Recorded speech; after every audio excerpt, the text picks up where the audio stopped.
नमस्कार दोस्तों, मैं हूं नवल किशोर और मैं आज आपको गॉस की प्रमेय की सहायता से अनंत लंबाई के एक समान रूप से आवेशित चालक तार के निकट विद्युत क्षेत्र की तीव्रता का व्यंजक बताऊंगा। क्योंकि गॉस का प्रमेय हमने अगले वीडियो में बताया था। अब गॉस के प्रमेय के जो अनुप्रयोग है वो हमको पढ़ना है।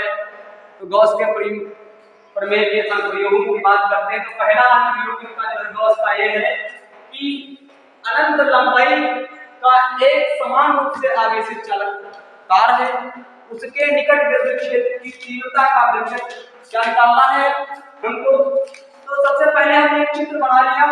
क्या है? एक चालक ले लिया, हमारा चालक तार है जो समान रूप से आवेशित है। क्या है? समान रूप से प्लस क्यू आवेश है इस पर। क्या है? प्लस क्यू आवेश से समान रूप से आवेशित चालक तार और जिसकी लंबाई कितनी है? एल। क्या है? अनंत लंबाई का। कितना? अनंत लंबाई का है। फिर हमने इसकी एक एल लंबाई पर जो है हमने क्या कर लिया? गॉसियन पृष्ठ मान लिया, यानी कि बेलनाकार जो है क्षेत्र मान लेते हैं। इसके चारों तरफ की गॉसियन पृष्ठ, ये बेलनाकार क्षेत्र है। आर त्रिज्या का इसके चारों ओर हमने क्या कर लिया? एक बेलन बना लिया। और बेलन बनाने के बाद क्या किया? इसकी लंबाई क्या है?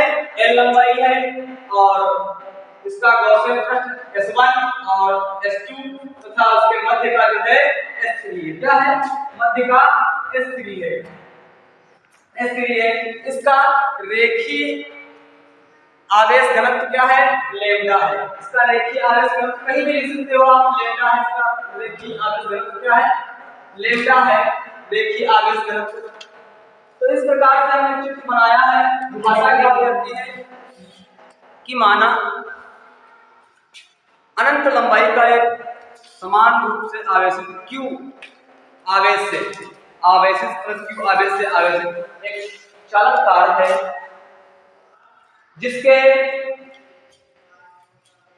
चारों ओर हमने आर त्रिज्या का एक बेलनाकार बेलन बना लिया है जिसकी लंबाई एल है। इसके दो पृष्ठ हैं, S1 और S2 तथा मध्य का पृष्ठ क्या है? S3।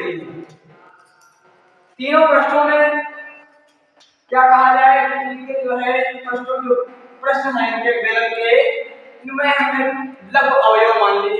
DA लघु अवयव, लघु अवयव जिसका वेक्टर सदिश क्या है?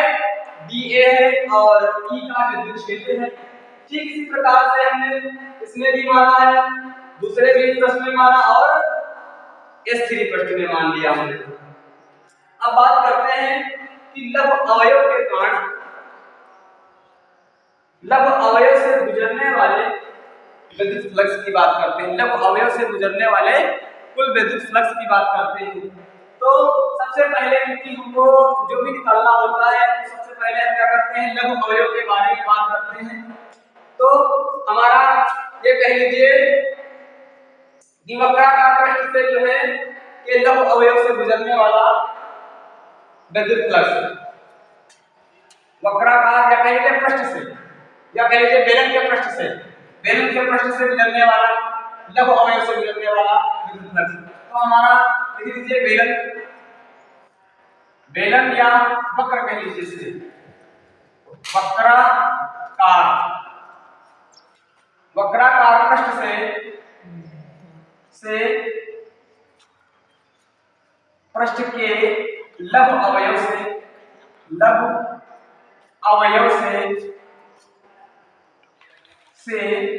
गुजरने वाला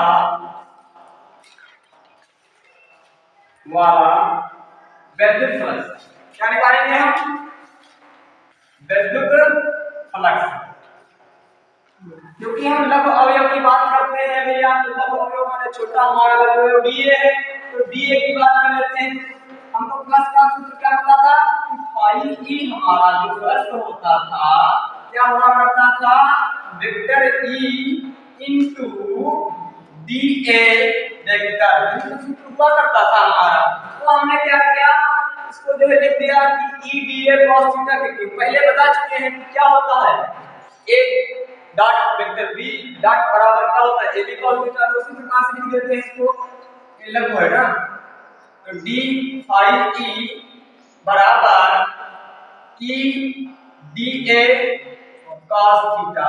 देखिए cos थीटा, थीटा हमारा यहाँ पर लंबवत है ना, तो 0 हो जाएगा, ठीक 0 हो जाएगा, यहाँ cos थीटा का मान ही 0 हो जाएगा, लंबवत पर 90 हो जाता, लेकिन cos थीटा का मान यहाँ पर 0 है, तो cos 0 और cos 0 का मान 1 होता है, कितना होता है 1, थीटा बराबर हमने 0 रख दिया है, 1 हो जाएगा ये हमारा, कितना हो जाएगा 1 हो जाएगा, तो जब हमारा ये 1 हो जाएगा क्या बचेगा ई डी ए बचेगा हमारा, तो डी आई ई बराबर ई डी ए, ये हमने निकाला है लघु अवयव से गुजरने वाला विद्युत फ्लक्स। अब हमको निकालना है संपूर्ण गॉसियन पृष्ठ से गुजरने वाला कुल विद्युत फ्लक्स, इससे संपूर्ण गॉसियन पृष्ठ से, संपूर्ण गॉसियन पृष्ठ से गुजरने वाला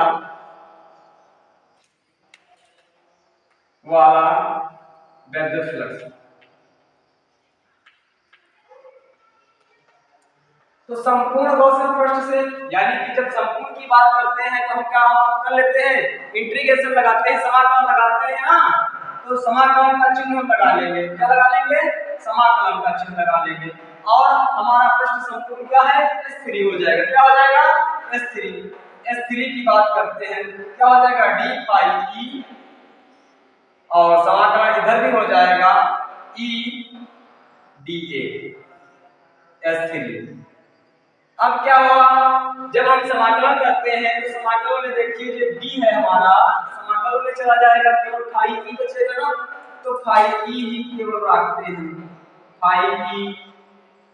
वैसे तो सूत्र होता है कि dx 1 बराबर क्या होता है, 1 की जगह पर हमने x को इधर रख दिया, क्या रख दिया x, कि समाकलन का अगर देखा जाए तो समाकलन का फार्मूला क्या होता है भैया, देखिए समाकलन का जो फार्मूला होता है उसकी बात करते हैं, ये सूत्र कैसे बनता है, समाकलन में 1 जोड़ा जाता है, कितना जोड़ा जाता है समाकलन में होता है 1, तो मान लिया हमने x 1 लिखा है, 1 का मतलब जो है x की घात 0 और x की घात 0 dx लिखा है, समाकलन कर दिया हमने, और जब समाकलन करेंगे तो क्या होता है, 1 हमने जो है घात में जोड़ दिया, उसके बाद जो है नीचे हर में भी हमने जो है वही सिस्टम बनाया, 1 जोड़ दिया, तब हमारा dx चला गया, समाकलन का चिन्ह भी चला गया, कितना आ गया, अब क्या है 1 0 में 1 जोड़ कितना आएगा, 1 ही घात होगी ना, नीचे 1 क्या हुआ, केवल x आता है, क्या आता है केवल x आता है, इसलिए हम कह देते हैं,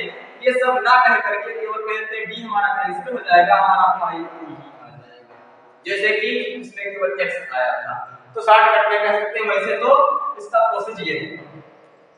तो अब बात करते हैं हम, क्या हो जाएगा फाई की हो जाएगा हमारा, उसके बाद ये क्या हो जाएगा, ई से तो कोई मतलब ही नहीं रह जाएगा, क्योंकि ई जिसके साथ में डी होता है वही रहता है समाकलन की, और ई का मान ही निकालना हमको होता है, और डी ए, देखिए डी ए क्या है, ये है वक्र पृष्ठ, ये क्या है वक्र, डी ए जब अवयव था इतना, उसके बाद फिर इतना इतना इतना इतना इतना इतना, ये सब सारा जो है संपूर्ण जो है वक्र की बात की जाए, पूरे वक्र की बात की जाए, ये सब पूरा वक्र जो है क्या किया जाए, तो हमारे जो बेलन होता है, बेलन का जो है वक्र पृष्ठ का सूत्र क्या होता है कि 2 पाई, क्या होता है बेलन का वक्र पृष्ठ, बेलन का वक्र पृष्ठ क्या होता है 2 पाई r और h, और h हमारा क्या है यहाँ पर l, क्या है l है, इसलिए क्या हो जाएगा 2 पाई r l हो जाएगा, क्या हो जाएगा 2 पाई r l, ये हो जाएगा हमारा जो है वक्र पृष्ठ, ये हमारा वक्र पृष्ठ ही तो हुआ, तो हम क्या कर लेते हैं पाई e बराबर क्या हो जाएगा e और हमारा 2 पाई r l है ना भैया, 2 पाई r l हो जाएगा। अब क्या कर देते हैं, इसको कोष्टक में लिख रहे हैं हम भाई, और क्या करते हैं, अब उसके बाद हमको निकालना ई का मान, ठीक। लेकिन हम गॉस के प्रमेय की सहायता से निकाल रहे हैं। तो फाई ई बराबर गॉस ने क्या बताया था, क्या होता है फाई ई बराबर, तो फाई ई बराबर देख लो, मैं कुछ लिख रहा हूं। फाई ई बराबर प्लस देखो, फाई ई बराबर क्या होता था कि क्यू बटा एप्सिलॉन नॉट। क्या होता था, क्यू बटा एप्सिलॉन नॉट हुआ करता था। क्या हुआ करता था, क्यू बटा एप्सिलॉन नॉट। तो हम गॉस प्रमेय से, इससे गॉस प्रमेय से अब बात कर लेते हैं हम यहाँ पर आकर के कि गॉस प्रमेय से क्यू की फाई ई के स्थान पर क्यू बटा एप्सिलॉन नॉट रखती है। तो क्या रख देंगे हम, क्यू बटा एप्सिलॉन नॉट बराबर ई गुणे 2 पाई आर एल। देखिए भैया, जो हमारा क्यू है ये क्यू बराबर होता है, क्यू बराबर होता है लेमडा एल। क्या होता है, लेमडा एल। लेमडा एल होता है कि लंबाई और रेखीय आदर्श घनत्व। तो रेखीय घनत्व हुआ और ये हुआ एल। तो क्या हुआ, हम क्यू बराबर क्या रख देंगे, क्यू का मान रखेंगे, क्या रखेंगे भैया, लेमडा एल रख दीजिए यहाँ पर। लेमडा एल बटा एप्सिलॉन नॉट बराबर ई इंटू 2 पाई आर और एल। देखिए एल यहाँ से कटा, एल यहाँ से कटा, ई को केवल यहाँ रखेंगे, सब जो है नीचे ले आएंगे। क्या आ जाएगा हमारा कि 1 upon L lambda upon epsilon naught गुणे 2 पाई आर बराबर ई। और लैम्डा को एल के बट्टे में लिख देंगे और ये सब क्या कर देंगे, एक जगह पर लिख देंगे। तो क्या हो जाएगा हमारा, ई बराबर 1 अपान 2 पाई आर 2 पाई एप्सिलॉन नॉट गुणे लेमडा बटा आर। क्या हो जाएगा, लेमडा बटा आर। अगर हम यहाँ पर 2 लिख दें यहाँ पर, तो यहाँ 2 से गुणा करा दें, कितना हो जाएगा, 4 हो जाएगा। तो डायरेक्टली 4 लिख देते हैं। क्यों, क्योंकि हमको 1/4 पाई एप्सिलॉन नॉट का मान पता है। तो यहाँ पर 2 हमने क्या कर दिया, 4 कर दिया, यहाँ पर 2 कर दिया। तो इतना ही आ जाएगा, न्यूटन बटा कूलॉम इसका मात्रक होता है।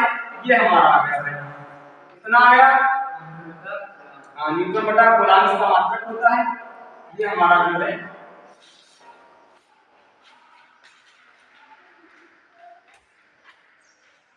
तो ये हमारा जो है क्या गया, E बराबर 1/4 पाई एप्सिलॉन नॉट गुणे 2 लैम्डा बटा r न्यूटन बटा कूलॉम। ये E का मान हमको पता चल गया कि विद्युत क्षेत्र की तीव्रता ये होती है। तो आप इसका स्क्रीनशॉट ले सकते हैं, ले लीजिए स्क्रीनशॉट को। अगले हम नेक्स्ट प्रूफ के बाद चलते हैं।